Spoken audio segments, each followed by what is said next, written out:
dagaal galmudug ka socdo waa rajiimka qoor waxa wada ma dhici jirin midaan oo kale weligeed adan ku weydiinayaa waxa diriraya ayri xawaadle waxa diriraya ayri duduble waxa diriraya ayri marixaan waxa diriraya dariya marixaan waxa diriraya saleebani ayr waxa diriraya sacad iyo lalkas waxa diriraya dir iyo shiqaal weliga ma maqli xataa qaarana maqli jiray meel ku nool yihiin baa jira ما مريكر عاداده عوض ما مريكر حرالنا ما مريكر بلا ما مريكر marka waxaad moodaa wixii in la isugu dhuujinayo dawladda ay dhuujinayso siyaasadda ay ka leedahay anigu ma garan karo ma la oran karaa dawladdaana way ka raysay kama ay sarreynayna way ka dartay markay iimaanayso qof kasta oo ku nool dhuusum reeb meeshu rub xorriyad u maray laakiin hadda weyn dhuusum reeb diyaarad kaga baxa madaxweynaadkii galmudug markuu dhamaaday ayaad moodaa guriyada la dhisay dib in loo fiiqayo dadkii nabadoobay accesskii la helay iyo dadkii isu furmay inaad moodaa hadda albaabada inay xirmayaan oo qabiilba qabiil la dagaalay urur walba urur ka soo horjeestay dadkii dhibaatada ka sameeyay galmudug inta hortaagna in maamul la helana aad moodaa hadda maamulka jira inay ka soo dhex fufayaan oo dhibaatooyin badan ay keenayaan marka qofku inuu wax qabto waa inuu legacy ka taga waxaad moodaa marka hadda bilowgii galmudug ee quruxda badnaa iyo dadkii isu iimaanayay iyo waxyaabihii lagu farxsanaa iyo caasimadii lagu soo noqday iyo wasaaradihii la dhisay iyo haykalkii dawladnimo la dhisay waa 40% buu gaaray wanaagii laakiin hadda waxaad moodaa less than 10% inuu marayo hadduu sii socdana wuxuu ka hoos mari doonaa meesha laga soo qaadaa waa lagu khasbanaya doorasho in la qabto dadka jooga doorasho haddaysan qaban cid ka baryaysaa ma jirto doorashay ku yimaadeen tay ku yimaadeen oo kala dhacays in la qabto meel lagu qabto laakiin taladaan hayaa waxay tahay dadku Soomaaliyeed waa inay ogaadaan qof kasta wuxuu maanta galay la ciqaabayo wax kasta oo February 8 24 ka dambeeyay wixii galmudug ka dhaca oo dhibaato ah waxa mas'uul ka ah dawladda galmudug ee madaxweynaha ku yahay ka yahay qoorka sababtu waxay tahay waa la yaqaanaa Soomaaliya marka soo doorasho ay timaado waqtigeeda hadaysan ku dhicin qaabkii loogu talagalay aysan ku dhicin conflict baa yimaada conflictigaas wuxuu ka yimaadaa mid qabiil baa yimaada mid amni baa yimaada mid siyaasadeedna waa yimaada qof kasta oo arintaas delayed galiyana wuxuu mas'uul ka noqonayaa wax kasta oo meesha ka dhaca haddaan hadda tusaale ku soo qaato galmudug laga soo bilaabo xuduudda hiiraan la leedahay dagaal baa ka socda magaalada dhuusamareed korkeeda laba qabiil oo reer galmudug ah ku diray magaalada gaalkacyo laba qabiil oo reer galmudug ku diray cadaado laba qabiil oo reer galmudug ku diray caabudo laba qabiil oo reer galmudug ku diray ma aaminsani konton tilaabo oo konton 20 kilomitir oo fayow oo aan maanta qof xorriyad inta ku safro in la heli karo waxaan xasuustaa xilli dhow qofka ka soo baxa Matabaan inuu xorriyad ku gaari jiray hobyo meesha ugu fog ah arrintan badan baan ka hadalnay dadku inay gartaan doorashada inay daawo u tahay qofka laftirkiisa waxa ka hadlay qoor waxaan jirin weey qoor waxa laga rabaa dadkan aakhirada dumada wax laga weydiinaya dhibaatada qofkii wada inuu gacanta ku taago oo yiraahdo urur hebel siyaasad hebel baa kamid laakiin hawadii baa lagu xanuunsaday oo dabayshii baa xanuun keentay mid ka yeelaysa ma jirto qof siyaasi oo galmud dagaal ka wada ma jiro dagaal galmud ka socdo waa rajiimka qoor waxa wada waxaan ku hayaa wax cad anigu hadda waxaan joogaa magaalada Caabudwa markaan doonayo inaan Puntland aado ama aan gaalkacyo aado waxa ii furnayd inaan laamiga ka fuulo meesha la yiraahdo tuulo ku dhow dhuusamareeb oo la yiraahdo mareer gur waxa ii furnayd inaan godin laba ka fuulo waxa ii furnayd cadaado inaan ka fuulo waxa ii furnayd inaan ka fuulo meesha la yiraahdo Gallinsoor gaariga maanta Caabud ka taga wuxuu marayaa 100 kilomitir Itoobiya haduu waqooyiga koonfurta gaalkacyo u socdo ama hobyo doonay inuu ka yimaado gaariga Caabud u socday ka soo degada hobyo wuxuu galayaa Puntland dabadeedna wuxuu soo maray Ethiopia marka ma la oran karaa dawladdaana way ka raysay kama aysan raynina way ka dartay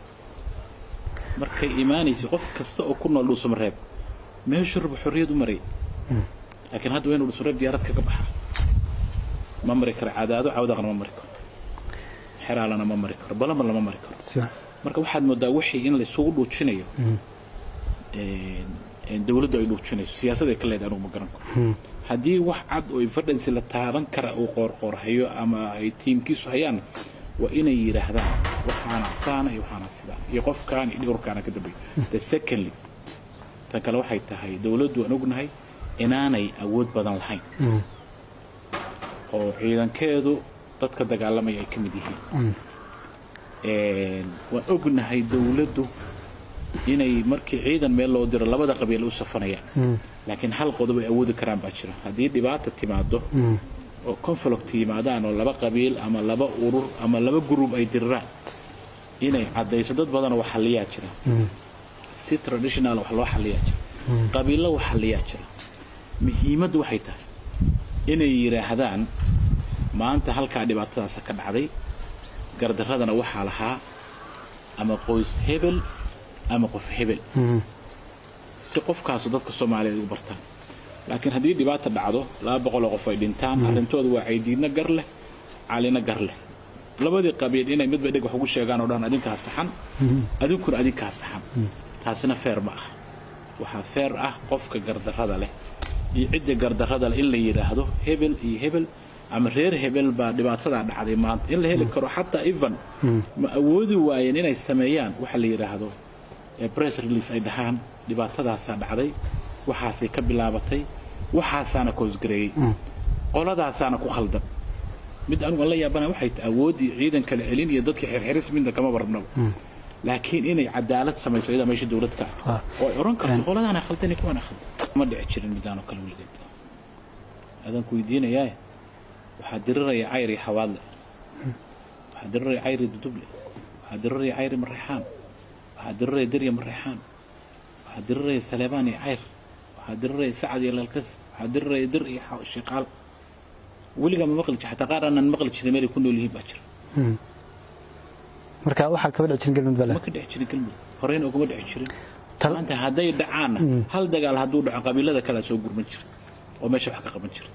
oo nabad ka sameyn jiray laakiin hadda qof u talaabi kara ma jiro qorqor wuxuu sameeyay koofiyad baclayaal odayaal asagu leeyahay oo aan dadkii deegaanka wax u qaban karin balba waxa la eedeynayaa baabuurta lagu diray hubka lagu diray ku madaxtooyadiisa yaal inay yihiin oo la leeyahay waxa baabuur halka ka yimid ama ka hadlayeen dadka qorsaan leeyihiin gaarigan caamadii madaxtooyada ku buufsan iyo gaariga wasiir hebel baale ma garan sorsigii dadka loogu talagalay in wax lagu siiyo daaqa lagu siiyo ama biyaha lagu siiyo mid walba waxa qaatay qof wasiir ah hadii loogu deeqo maanta magaaladaas gaarigaas wasiir baa iska leh hadii ceelbiyood loogu deeqo ceelbiyoodkaas wasiir baa iska leh waa wixii dadka loogu deeqay asaguna meel buu ku xiranaya siligna waa ku xiraya dee asaguna xoolo ma leh wasiir xoolo ma jiro shimbirahu baa ka cabay والله إني هو هرتا dadku qaar waxay aaminsan yihiin inay ba dadka ayagu leeyihiin oo waxa la yiraahdaa hadii waayeel la warsado siday wax noqdeen maba noqdeenba qofka waayeelka ama waay araga hadii la warsado sida ay ahaayeen maba noqdaanba laakiin waxa loo baahan yahay waxay tahay in laga hadlo dadku way jiri doonaan wax ka soo dhacana sumad un bay yeelan doonaan qofkii wanaag sameeya wanaagisa sumad u ahaan doona qofkii xumaan sameeyana xumaantiisa nabad u ahaan doona anagu qodobkayga ugu weyn ee aan oran lahaa maxay qaban kartaa dawladdu waa laba shay dadkan oo resource-ga u baahan yihiin u madax banaanaada oo dadku u baahan oo leh la siiyo ay gaaraan dawladda galmudug haddii dhibaato dhacdo dhibaato way dhacaysaa oo dadka ilaahay abuuray dhibaato way la simantaa laga soo saaro oo la yiraahdo waxaas halka ka dhacay waqtigaasi dhaceen sabab waxaas u ahaa dhibaatada iyo gardaradana waxa lahaa hebel ama reer hebel ama urur hebel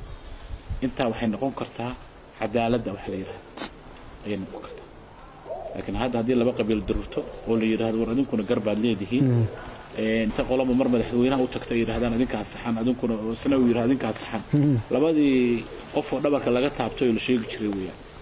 laakiin waa in oran kara qofku leadershipka waxa la yiraahdaa waa inuu caziimo iyo go'aan leeyahay kun qof oo ku dhimata adil rabo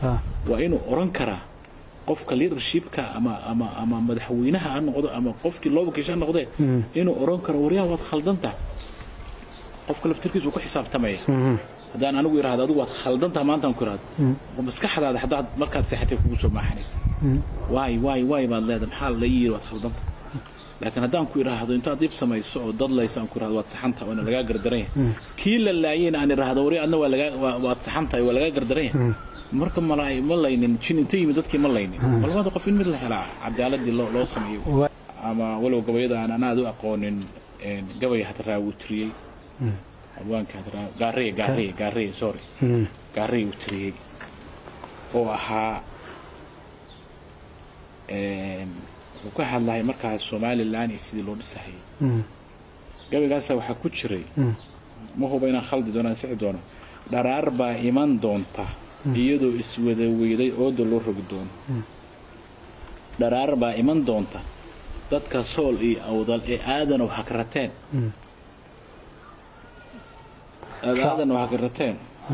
raacado adkaato si wanaagsan dadka waqooyiga galgaduud waxay noqon doontaa aniga hadda wani kaaga sheekeynayo kulaha dadkii laamiga baawarta ka fuuli jiray waxay maraan Ethiopia maraan meel kale maraan dharaarba iman doonta dadka balanbal iyo xiraale iyo bangeele iyo cawda iyo dhabad ku nool galmudug ay meel dheer ka raadiso hadalku qormaya taariikhdan way qormaysaa sidii hadda ku socdaan kuwa ku xigaana waa ka soo daba imaan doona waxay u baahan tahay dadku inay cadaalad helaan run sheegnimo helaan waxa yar oo ay leeyihiin naaysi cadaalad u helaan waxaan bulshada la wadaagayaa galmudug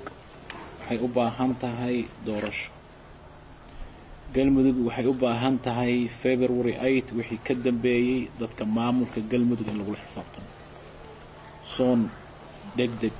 haddaan doorasho loo helin wax badan ayaa khaldami doona waxaan kula talinayaa saaxiibkay qoorqoor madaxweynaha galmudug ilaahay baa nooga dhigay madaxweyne anaguna galmudug baa ku nool wixii uu soo maray wanaag ahaa inaan xumaan ku khatimin doorasho ha yimaado anagu oran mayna iska tag doorasho cadaalad ha qabtaa ku soo baxo laakiin haddaan doorasho la helin waxay noqon doontaa in loogu yimaado meel cidla ah dadkuna kaga kala tagaan aniga doorasho choice-kaygu intaa waxaan ku talinayaa waa intaa tala odaynimaan ku talinayaa galmudug waxay u baahan tahay doorasho degdeg ah ma oranayna wasiir hala saxo ma oranayna hebel ha laga qabto ma oranayna wax hadda hala qabto jidad hala dhisa ma oranayno just waxaan u baahanahay dhig joojin in la helo doorasho waqtigeeda ku dhaco waqtigeeda soo dhaafto laakiin soon ku dhacda ama loo balamiyo dadka ku nool galmudug taariikh